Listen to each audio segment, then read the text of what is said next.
Though large chunks of Hollywood seemingly don't want to admit it, the horror genre can be incredibly fertile ground for actors to experiment and deliver some of their finest work, if not the finest work of their entire careers. The heightened, often surreal nature of the genre means that actors who might otherwise be best known for grounded dramatic work get to flex an entirely different side of their acting muscles, all while still delivering a performance that feels rooted in plausible humanity.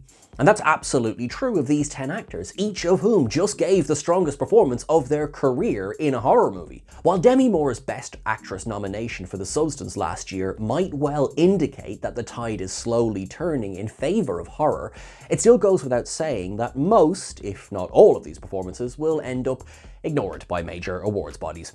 And yet, each of them is a genuinely brilliant achievement of acting, and many of them would feel perfectly at home on Oscar night, even if we probably shouldn't expect to see them honoured there. I'm Sean Ferrick for What Culture Horror, and here are 10 actors who just gave their best performance in a horror movie.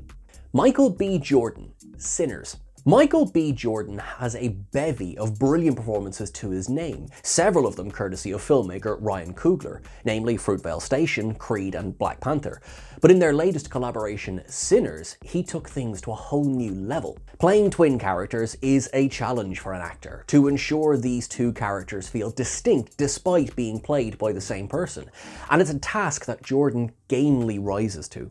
As identical twins Smoke and Stack, Jordan imbues each with their own clear aura. Those small, subtle inflections and physical tics ensure the dual illusion is easily bought by the audience. Beyond that, he brings enormous dimension and pathos to the two men and their respective backstories, while emphasizing the anguish of the film's devastating later portions. Much as the Academy has a tendency to snub horror, it's an acting feat which would nab Jordan a Best Actor Oscar nomination in a just world, but as ever, we'll have to wait and see. Sally Hawkins, Bring Her Back.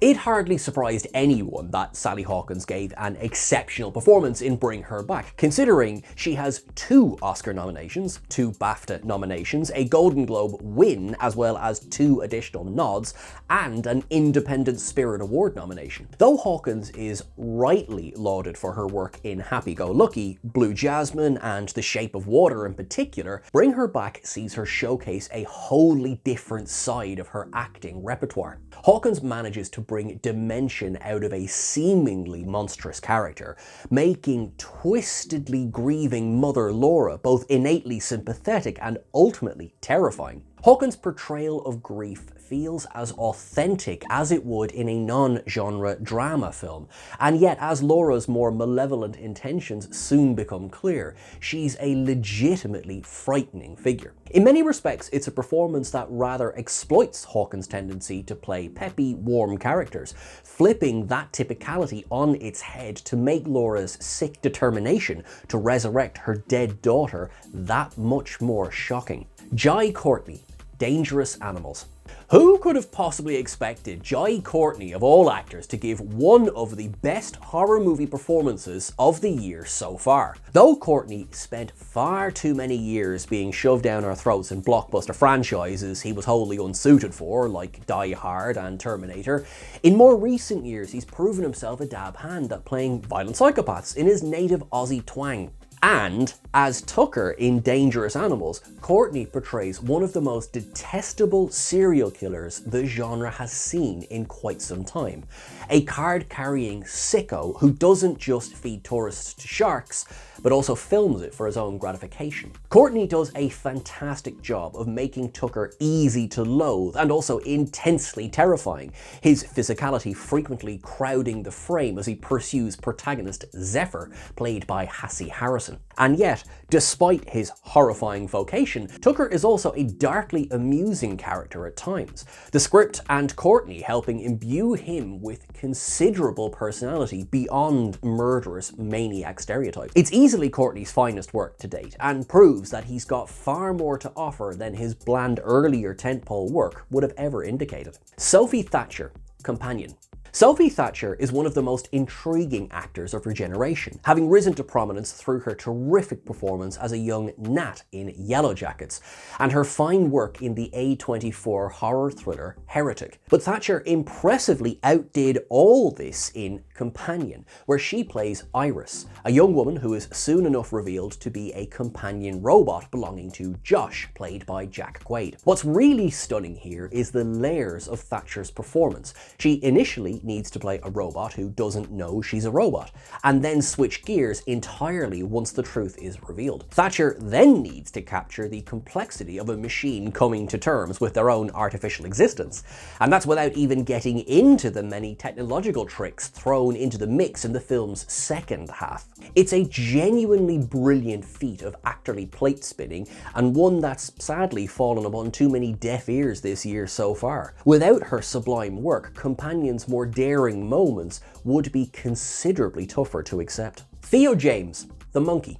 Michael B. Jordan wasn't the only actor to give a career best performance playing twin brothers in a horror film this year. Theo James also knocked it out of the park in Osgood Perkins' The Monkey. James is clearly having a hoot playing identical twins Hal and Bill Shelburne, as turns out to be quite the acting assignment given the firm personality differences between the two brothers. Hal is more timid and mannered while Bill is anything but, giving James enormous latitude to exemplify the central warring siblings narrative. Even though the groundwork is laid by Christian Convery's also great performance as a younger Bill and Hal, it's James who carries it forward for most of the movie. And while James has proven himself a rock-solid dramatic actor in a bevy of TV roles, namely The Time Traveler's Wife, The White Lotus, and The Gentleman, this is the first project that has most effectively harnessed his aptitude for dark comedy. Amy Madigan, Weapons.